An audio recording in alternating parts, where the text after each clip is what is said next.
As 2025 comes to an end, I want to talk about 3 important lessons that I learned this year. No motivation talk, no nonsense, no fluff. I'm going to share with you 3 harsh lessons that I learned this year, and some of them are victories as well. Lesson number 1, there are only few ways to win in business, and one of them is to be the best, which is always ideal. But the other way, which is a hell of a lot easier, is to be first. A lot of companies and a lot of lash techs rush to be perfect and to be the best at something. And I'm not saying that's wrong. It's a fine balance. But sometimes if you wait too long, other competitors will become first. So what I'm saying is you do not need to sacrifice quality. You obviously, even if you're trying to be first, you need to have a product or service that is satisfactory and up to standard. But refinement can come later. If you keep waiting to refine before you put out something perfect, you may miss an opportunity and the market may have moved on from you at that point. And that was a lesson that we learned this year with the Korean lash lift. We really took our time. I'm not saying we regret doing it this way, but we saw a lot of our competitors rush to the market and they dominated the market first.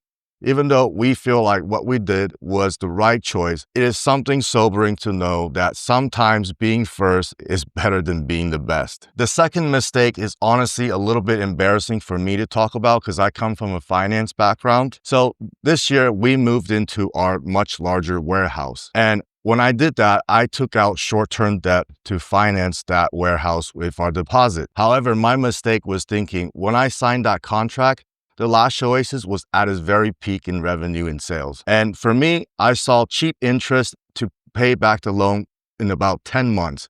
And we're talking about a loan just over £100,000, which is a significant amount to pay back within just 10 months. It made sense at that time, but I forgot an important rule, an important understanding of finance. That warehouse does not actually generate revenue. So putting short-term debt that I have to pay back quickly in an asset that doesn't actually generate revenue, a warehouse, all it does is hold inventory that I'm hoping to sell, but it doesn't actually sell anything by itself. It doesn't make any money by having a bigger warehouse. So that was one of the harshest lessons I learned this year. I should have structured it as a long-term debt. So if you're ever thinking about getting a salon or something, if you're a lash tech or if you're a brand listening to my videos and you need to take out a loan to invest in a larger space, whether it's a salon or a warehouse, this is something you might want to consider. What kind of debt structure you want to have. A short-term debt can be very nice because you pay it off quickly, which is really nice to do because I do not like to have a lot of debt.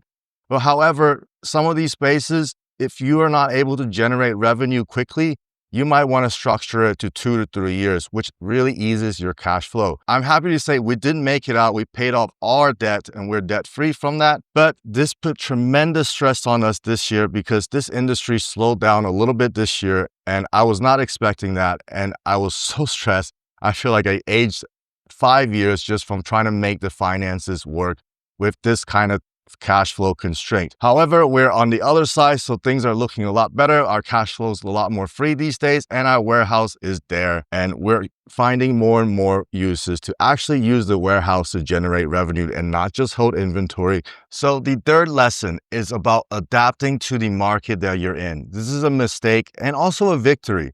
Some of you might not know, we started the Lash Oasis, or the idea of the Lash Oasis in Italy actually, because Lily was a professional lash artist in Italy first before we moved to the UK to start the Lash Oasis as a brand. And when we first did that, we made a huge mistake. We brought over the trends and markets of Italy to the UK. So meaning we bought a lot of short lengths, C curls, but we soon realized that's not what the UK market demanded. If you're in the UK, you know CC and D curl dominate the market in the UK.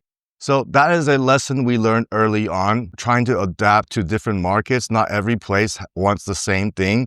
And that's the reality of any business. However, when we moved back to the UK, when we expanded to a second warehouse in Italy, we made a little bit of the same mistake. Not in the product. We understood what the Italian lash artists wanted this time. However, this was more about branding.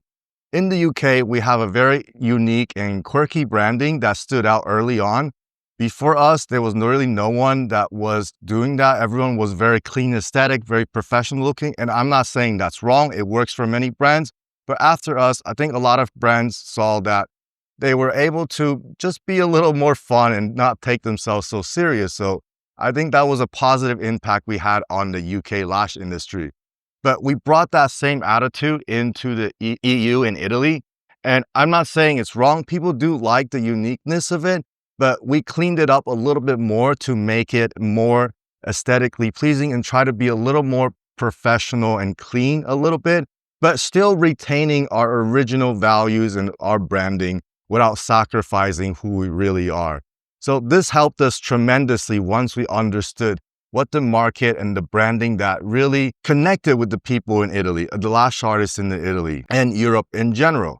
And I'm happy to say, in our first full calendar year this year, we have successfully become a real six-figure business. And I'm really excited to say this because, like many people, if you found success, a lot of people will say something like, oh, you just got lucky, right place, right timing. Things like self-doubt, things like imposter syndrome starts to really be a noise, a voice in the back of your mind.